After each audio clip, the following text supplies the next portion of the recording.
Coming up on Kochie's Business Builders, a local sporting goods business trying to rebuild after being devastated from COVID. G'day and welcome to another episode of Kochie's Business Builders, where we take a look at the issues facing small business owners and come up with practical advice and tips to help them succeed. Matt and Kate Redman are the proud owners of RBI Australia, a baseball and softball business that combines a sporting goods store with state-of-the-art batting cages. With strong sales on opening, the couple thought they'd hit a home run. But then, COVID put the kibosh on their dreams, like it did with a lot of businesses. Team sports were cancelled and demand plummeted. Then along comes La Niña, flooding the local grounds and washing out the season. It's like they can't catch a break.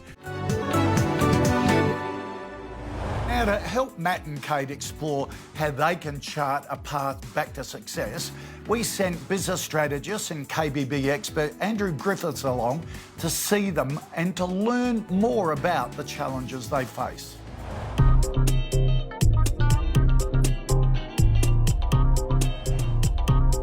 Welcome to RBI Australia. Nice to be here. This is our batting cages for baseball and softball over here, our training facility. We have our team behind the cages over there and a retail shop, which is fully stocked with baseball and softball gear, everything you could possibly need over there. What do you do in the nets? What happens in there? People can hire them out and they do either hitting or pitching. We also run our RBI Academy in our cages. The middle net draws back and we can do fielding, or we can put it back up and do the hitting. We have one-on-one private coaching that runs in there also. How did you get into this, Matt? Well, I've played baseball since I was 4 years old, and I've got a real passion for it. I went into coaching from the time I was 18, and yeah, I've always thought we needed something, especially a store out this way, because the closest stores are, an hour's drive or so away. The batting cages and training facilities, we've never had anything like this around. I would have loved the opportunity to train like this when I was a kid. Yeah, sure, right, I can imagine. Yeah, could have really taken our game to the next level. What did you do before this? Like, what was are you a small business guy before this, or No. is this your first business? Yes, well, I'm a baseballer trying to run a business, really. Right. But yeah, I've done everything from, I'm a butcher by trade, I'm a carpenter by trade, I've run warehouses, I've worked in bars. But all the way along, I've always ran off to coach my teams, run my teams, play my games. So to be able to do this for an actual job itself really is a dream for me. What have you found the most challenging over the last few years? I feel like we've got all the jobs of a big business, but we don't have the revenue of a big business, and it's just Kate and myself trying to get all these jobs done at the same time. You haven't got a marketing manager and an IT manager and a HR manager or whatever it might be. You've got to be all of them. Yes, between that's the right. two of you. We do. We need to cover all those things. We have such good ideas that we can boost the business with and help our customers with it and make everything a greater experience, but we get bogged down in those little nitty-gritty of the day-to-day runnings of the business that just has to be done. What is the future? What do you want this business to look like in 10 years? We're trying to systemise everything at the moment, which again is another mammoth job. Yeah. But we're trying to systemise and get everything right, and so that then we can, pick this model up and put it down somewhere else, and whether it be franchising or expansion. What about marketing? Marketing is an endless pit, as everyone always tells us. I'm a marketing man, I understand. Yeah, good. We have done very little marketing. The only marketing we've done really is me doing the Facebook page and the Instagram. Yeah. So I try and update that daily. You can tell the difference when I don't post and when I do post stuff. You really can tell the difference in the results in the till. I think it's a really important point, because we often think that marketing is tied into budget. If you haven't got any money for marketing, you've got to do no-cost marketing. It means you've got to put time in. And exactly what you're saying, I mean, having looked at your Facebook page, you're pretty active in there. But again, I think there's some things that we could be doing. Let's sit down and come up with some ideas, some strategies that you can actually use. Sounds good.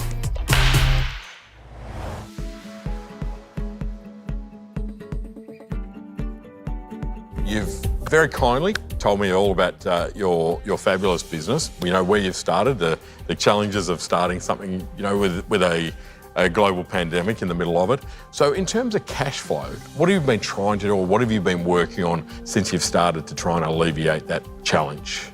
Well, we generally have been trying to squirrel away our nuts, you know, in the busier periods to when all these things like COVID and stuff came around, because that just drained our finances that we had saved away. It's such a common thing though, you know, most businesses have cash flow problems regardless of when they start, regardless of what is happening at a global level. It's very stressful when you're going through it, but I think you're doing a lot of the right things. What I love hearing is that you know your numbers. You're really across, you're getting good advice. You're talking to a proactive accountant that's also giving you business advice around refinancing. And you mentioned to me what your operating costs are. A lot of businesses, I ask them, what are your operating costs? They don't know.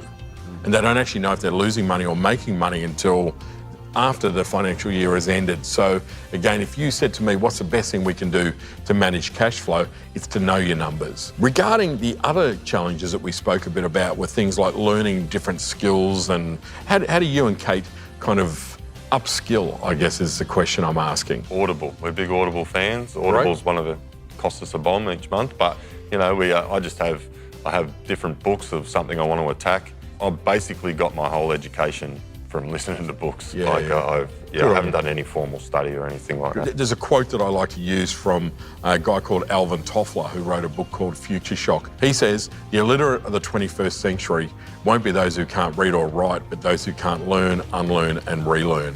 And in small business, we are constantly learning something, then a new bit of technology comes along, we've got to forget that and we've got to learn something new. And there's no small business university where we all go and get all of our knowledge.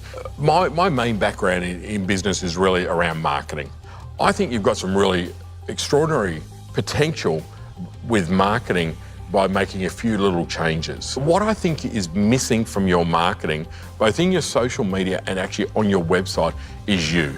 You know, you and Kate, to be really honest, your lovely wife, because I think that people actually want to know the person behind the business. And sometimes I think that we think we're too little in business if we're telling our story. Definitely not. They want to know your story and they want to get to know you. There should be videos of you guys on your Facebook page, on all of your social media. And it might be anything from talking a bit about like how you do what you do to what you do to the latest product. We've just got these in. I know it feels a bit uncomfortable to be the video guy or to be doing that stuff. I get it completely, but it is one of the greatest opportunities for you in your business. All right, Matt, I've given you a whole pile of stuff in there. There's probably stuff you don't want to do. It's been great to chat to you about this. I'd love to come back in a few weeks and just see how it's all going. Yeah, it's been super helpful. Thank you very much. I'll give it a red hot crack.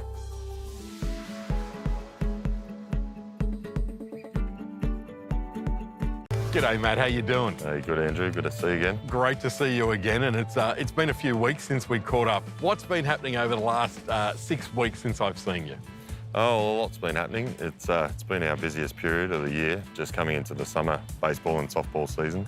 It's been busy, but we've been doing our best to get around what you've been suggesting as well. So what resonated with you last time we spoke? One of the big things I think was is we've been thinking about how you said we need to have more of our personal brand involved in the business and on our social media posts and things like that.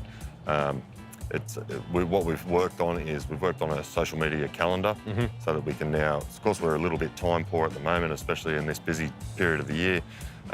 We've planned it out so that I know exactly what I'm going to advertise each day, and that way I can just put some time aside once a week or once a couple of weeks to make a few videos and a bit of content in able to post them daily. What kind of thoughts have you had or actions have you taken to try and get your head around managing your cash flow perhaps a little bit more proactively now? We're trying to just think about where we spend our money at the moment a little bit better. Also, how we put on our employees, what kind of employment contracts we have. You know, maybe moving more towards some full-time employees rather than all casuals, and see what we can do that way in order to smooth the wage bill out over the year, rather than getting hit so hard in our busy period. What kind of things do you think you could be adopting from a time management productivity point of view now that will kind of set you up a little bit more for the off-season? Well, we're working hard on getting SOPs written for all of our processes and systems. Yep, great. And improving our systems at the same time as we do that. So we're reviewing them, documenting them, and just enhancing them as we go along. Yep. That will help us in the future be able to say, here, Yeah. here's your job. Yeah, Okay. it takes time now, but it saves you time. That's down the right. line, It takes like a all lot of time. systems. Yeah, it's huge it does. amounts of time, but it's going to pay off in the long run. So we've covered a bit of ground. Let's have a bit of a talk now about some of the marketing strategies that you want to be adopting over this busy period of time when you haven't got a lot of time, but we still need to be doing things to proactively build the business. What do you reckon? Yeah, sounds All right, awesome. let's go.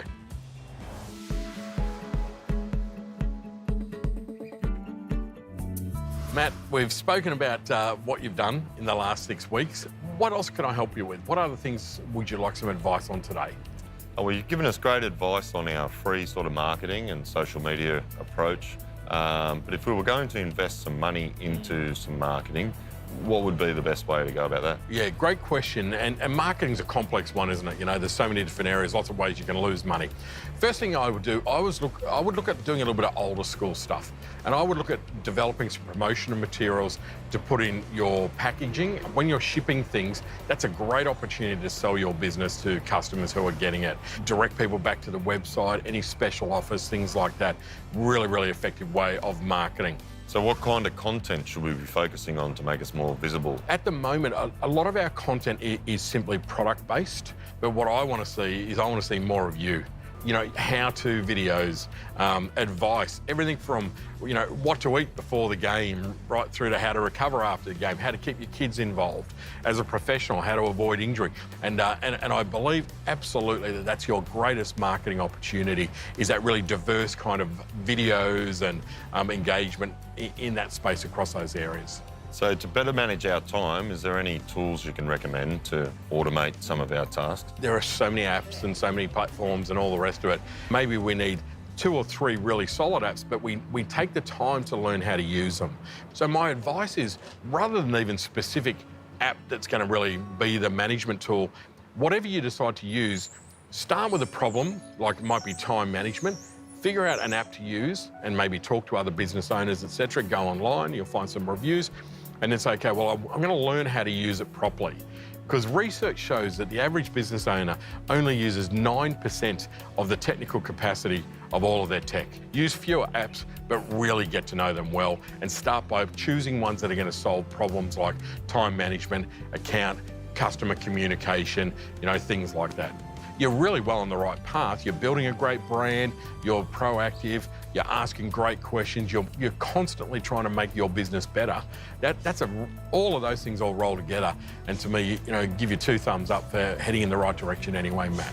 Thank you very much. Thanks for your help and your advice. It's been invaluable, and thank you to Softball New South Wales for letting us tour their fantastic facility. I know, it's a nice venue, isn't it? It is, it's beautiful.